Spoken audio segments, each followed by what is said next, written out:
Let me weave you a verse. Things are about to get dicey. Quietly now. Stabilize.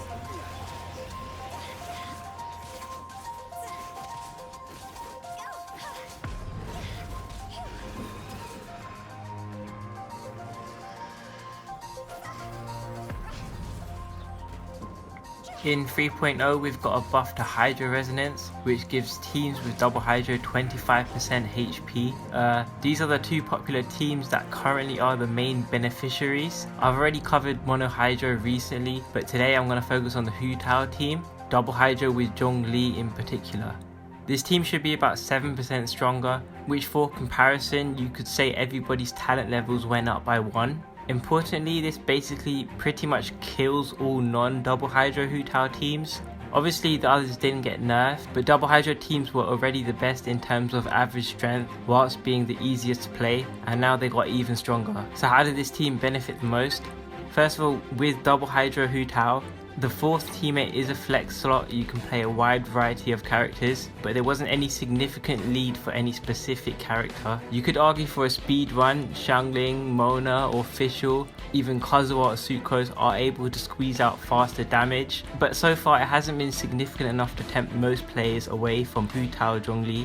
Actually, I think this team is also tempting since you're boosting Hu Tao and Yelan's damage further, but as we know, Mona is unstable in a variety of ways. Her energy generation, her skills AoE, and overall she doesn't help the team's Hydro application as much as Xingqiu. For the core, as we discussed, the main beneficiaries are Hu Tao and Yelan. Zhongli doesn't add his own damage, but instead he boosts the team members' output. For his build, you can either go Instructors to further increase Hu Tao's damage, Archaic Petra to further increase the Hydro teammates damage, or some people even go for Tenacity. These all perform fairly similar on a spreadsheet, so it's up to you to decide which one you prefer. Note, because Hu Tao is still dealing the most damage in the team with equal investment calcs, I think it's good to know that increasing her damage gets better the more invested your Hu Tao is, since this also leads to stronger nukes and stronger front loaded damage. Obviously in reality Instructors was usually the least popular, because with 4-star artifacts Zhongli's shield gets weaker, which is not ideal for most players, but with the new buff, not only is Zhongli's shield getting stronger, but the team also gets more HP themselves for natural bulk. I think now more people should be using Instructors.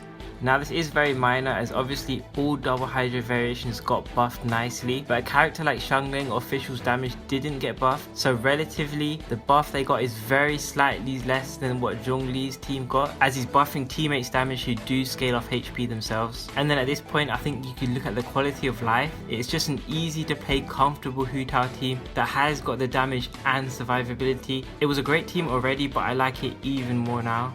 Does this buff affect your builds? Well, the most significant one is because Hu Tao is getting more HP, it does make HP a less valuable substat on her. Now I'm sure a lot of you already knew, but for a strict 1-to-1 comparison, EM timepieces were already slightly better than HP anyway, but now it's even more advantaged. Just a flex, but this is the piece I've had since Hu Tao came out. Now obviously this might be the strongest Hu Tao timepiece in the world.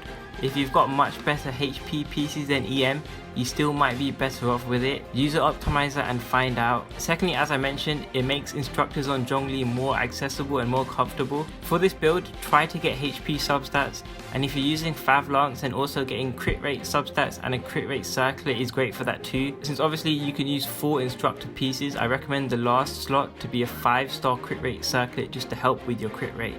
With this overall, I don't think it should be too difficult to get past 30k HP. With a level 10 shield, it should be strong enough for pretty much all fights. And then in situations where you do need a slightly stronger shield, you can switch your circlet to HP.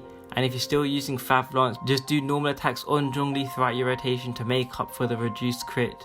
And number 3, this is very minor, but you can give Xingqiu Jade Cutter to give him minor HP scaling, so there's that. It's not significant, but it does let him get in on the action a little.